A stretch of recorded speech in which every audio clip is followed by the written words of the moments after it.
तो देखिए question number 10। Question number 10 में क्या बोल रहा है बच्चों? क्वेश्चन नंबर 10 में बिल्कुल सिंपल सा है।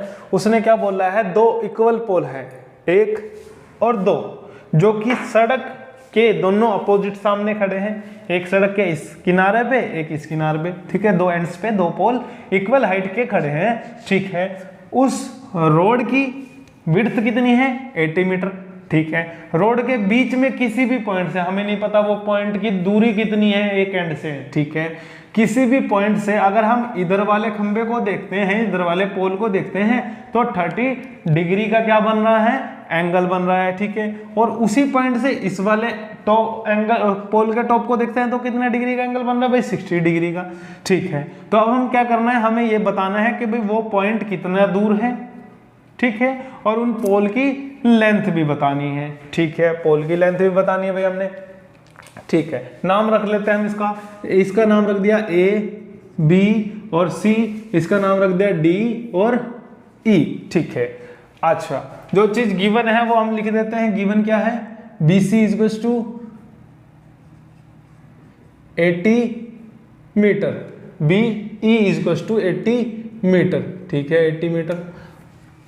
मान लो let BC equals to X। BC को क्या मान लिया हमने? यहां से यहां तक की दूरी को क्या मान लिया हमने? X मान लिया, ठीक है। तो ये दूरी कितनी हो गई? तो ये दूरी होगी, ये पूरी x थी, ठीक है। अब हम उससे मतलब नहीं है, ये हमने लिख दिया।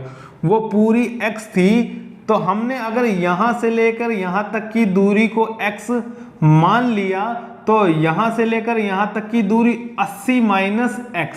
ये चीज किसको समझ आई? ठीक है, कमेंट में लिखो जल्दी। हाँ, देखिए थोड़े बहुतों को समझ आ गई। देखो क्या था कि भाई हम बोल रहे हैं कि BC को हमने क्या मान लिया? x।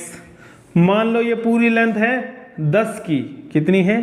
10 की। हमने इसको दो पार्ट्स में डिवाइड किया, ये रहा।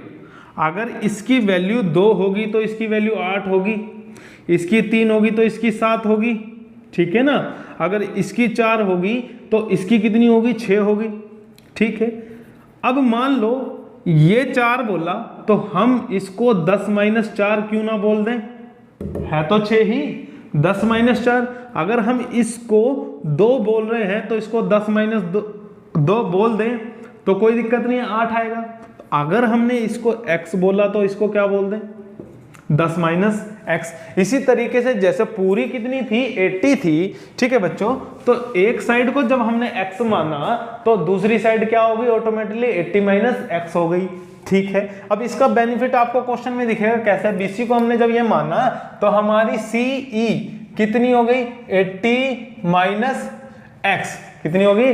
CE कितनी होगी? 80 माइनस x, ठीक है। तो देखो अब हम बात कर देते हैं दोनों ट्राइंगल की। इन ट्राइंगल ABC, ठीक है, ABC ट्राइंगल की बात कर रहे हैं हम। जो चीज निकालनी है, क्या निकालनी है? AB निकालनी है हमने, ठीक है। और जो चीज गिवन है, यानी कि जो चीज हमने लेट करी है वो नीचे, तो AB बटे BC हो गया perpendicular over base. Perpendicular over base जो कि किसके इक्वल होता है? 10 के। और हमारे पास एंगल ऑफ एलिवेशन यहां पर कितना है? 60 डिग्री, ठीक है। तो AB बटे में x is equal to 60, cot 60 कितना होता है? √3। AB इज इक्वल टू कितना आ गया भाई? x √3। इक्वेशन 1 कितनी मान ली इसको? इक्वेशन 1, ठीक है। इन ट्राइंगल, दूसरे वाले ट्राइंगल की बात कर देते हैं, DCE, ठीक है भाई। दूसरे ट्राइंगल की बात कर ली किसकी? DCE की। अब हम यहां से क्या निकाल लेंगे? DE निकाल लेते हैं। DE इज इक्वल टू, जो चीज गिवन है भाई हमारे पास CE गिवन है, ये क्या हो गया भाई? परपेंडिकुलर ओवर बेस हो गया। परपेंडिकुलर ओवर बेस क्या होता है? 10 होता है। अब एंगल कितना है भाई? 30 है। कितना है? 30 है। तो CE की वैल्यू कितनी है भाई? CE की वैल्यू हमने बताई थी 80 minus x is equal to 1030 1/√3, ठीक है। यहां से हम अपने DE की वैल्यू निकाल लेंगे। DE is equal to 80 minus x/√3। ये चीज समझ आई, ठीक है। इक्वेशन 2 मान ले। अब हम इसको करेंगे कंपेयरिंग इक्वेशन 1 एंड 2। इसके पीछे रीजन लिखो सारे कमेंट सेक्शन में, भाई हम क्यों कर रहे हैं, बराबर हम इसको रख रहे हैं तो उसका कोई रीजन भी तो होगा। कंपेयरिंग इक्वेशन 1 एंड 2 किया, हाँ ठीक है ठीक है, हाँ एक आधे बच्चों का आ रहा है आंसर, ठीक है।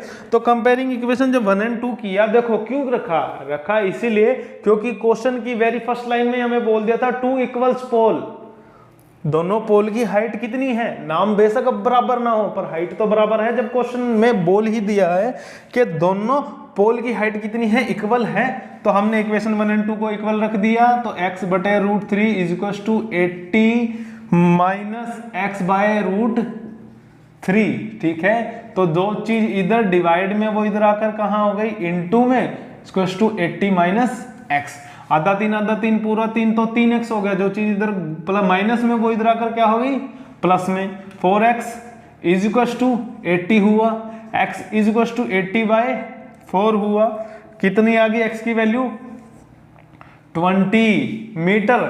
तो मान लो अगर ये 20 मीटर है तो फिर ये कितना होगा 20 माइनस 80 माइनस 20 तो कितना हो गया 60। दो चीज की वैल्यू पता लग गई भाई, BC की वैल्यू कितनी होगी 20, देन CE की वैल्यू कितनी होगी 60, ठीक है। दोनों की दूरी भी पता लग गई, इसको इक्वेशन 3 मान लिया। Height of tower, height of पोल,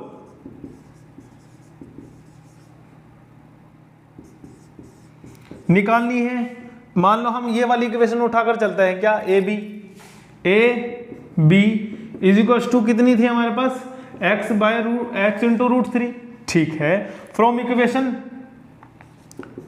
भाई हमारे पास इसकी वैल्यू है तो बेटा x की, तो x की वैल्यू कितनी होगी 20√3 मीटर, ये हमारी हाइट ऑफ पोल हो गई, जो कि हमारा आंसर था, ठीक है। हाइट ऑफ पोल हमारी कितनी होगी 20√3। अब घबराओ मत, अगर आप इस x की वैल्यू को मान लीजिए इसमें भी रख देते हैं, मान लो मैं यहाँ करके दिखा देता हूँ, हमारी DE की जो वैल्यू थी वो कितनी थी 80 माइनस x/√3 था, ठीक है। x की वैल्यू कितनी हो गई 20 हो गई, √3 हो गया, ठीक है। ये कितना हो गया 60√3।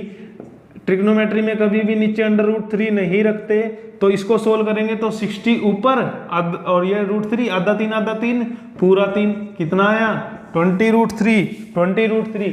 वैल्यू उठाकर x की किसी में भी रख दो, हमारा आंसर सेम आएगा, क्योंकि height of the pole is equal. Poles की जो हाइट थी वो क्या थी, इक्वल थी, तो इसलिए इसके साथ हमारा क्वेश्चन नंबर 10th हो जाता है कंप्लीट, ठीक है बच्चों। अब हम अपना क्वेश्चन नंबर 11th की तरफ बढ़ेंगे। अगर वीडियो पसंद आ रही है तो वीडियो को लाइक और शेयर कीजिएगा, चैनल को सब्सक्राइब कीजिए, बेल आइकन दबाइए ताकि आने वाली वीडियो की नोटिफिकेशन आपको साथ के साथ मिल पाए, आप लेट ना हो, ठीक है बच्चों।